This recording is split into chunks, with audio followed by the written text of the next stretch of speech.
Hey everyone, welcome back to Crypto Cash. Thank you very much for joining me here. Hope you're having a great day. Let's take another look here at Ethereum, see what's going on.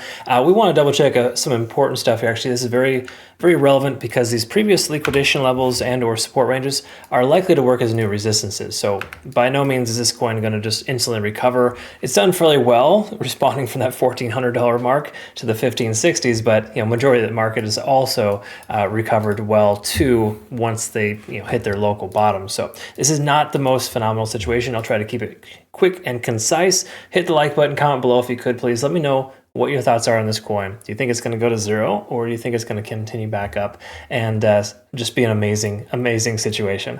I'm sarcastically saying zero because obviously no coin really will do that, but for the most part, this is probably the most underperforming and biggest letdown coin in the market right now. But as you can see, all liquidation levels have been fully swept. That $1,400 mark, which wasn't even there on Saturday when we saw last, it was 16 to 1700 was that closest, more macro liquidation range. We can see a lot of late longs here got absolutely hammered and destroyed in the 1500 range with good reason. It makes sense because that was an area that we were supposed to have seen support, because once local liquidation ranges have been swept, you typically see the price action respond better, which we're seeing now. But there was new liquidation that entered the market on Sunday. I don't know why people are taking longs on a weekend, but once more, this is just kind of where we're at. Okay. And future reference, friendly advice, we now have 13 out of 14 red weekends so far this year. So statistically, I think you're going to find a lot more success shorting into the weekend or not taking a trade at all. That's a simple way to understand it. All that being said, liquidation delta is about 10 billion right now, as high as 16.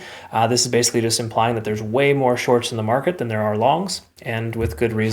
It's just not really a great market for that. Having said that, let's go ahead and take a look at open interest and see if there's any heavy concentrations here locally.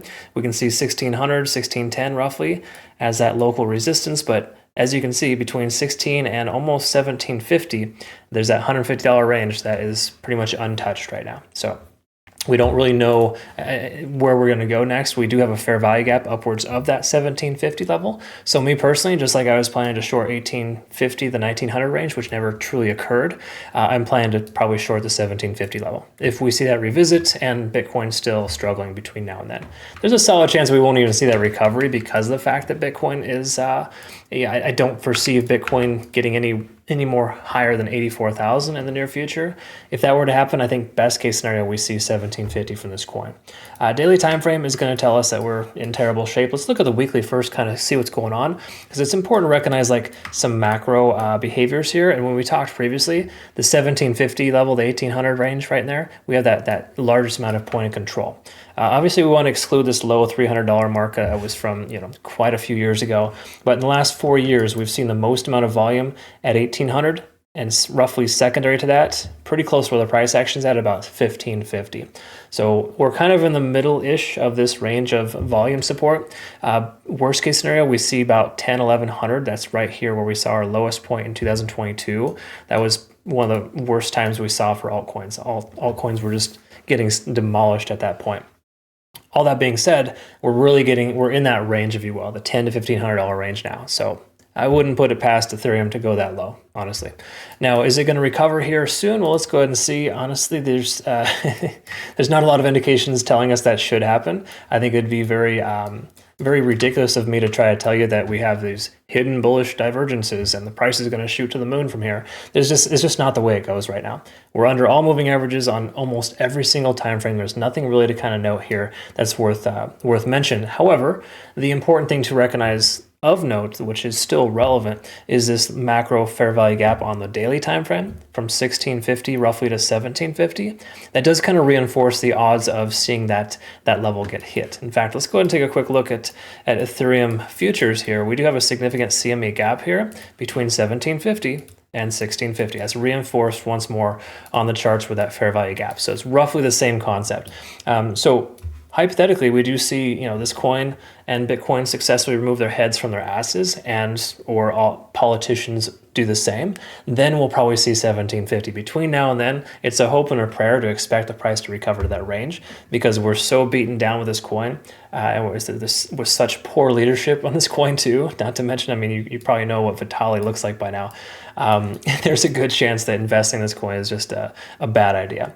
Now, I'm not one to talk because I do add to my spot bag as the price continues lower. That's just me personally. me. I would like to see this coin eventually, be worthwhile. But the truth is, it's not really all that strong of a return, even though there's like staking options and different things there. Ethereum, there's better choices in this coin right now. Okay. All that being said, the best way to describe it is that 1750 is probably a best case scenario for us as a rough estimate there in the relative near future. If we do see that price point again, I'll be more than happy to short at that level because we have a lot of confluence on local supports working as new resistances. If we happen to pass that level, the local point of control is about 1850, 1900. That'd be the secondary consideration for a short. All right, folks, that's kind of what we got there. Make sure you secure profits on a long if you have one open. Obviously, there are some profits to be taken, but you're basically just you're doing it wrong if you're trading this coin right now. That's a simple way to understand it. At least trying to take along with it. That's the easy way to understand it. Cool. All right. I hope that makes sense. I described it correctly. Links down below if you want to join us over on Twitter, Telegram, and Discord. Be sure to check out Bitunix too, folks. Phenomenal exchange, excellent reward bonus between now and the 26th of April. So they got some cool stuff there going. I hope you learned something today, though. Appreciate your time. We'll look forward to see you next one. Take care.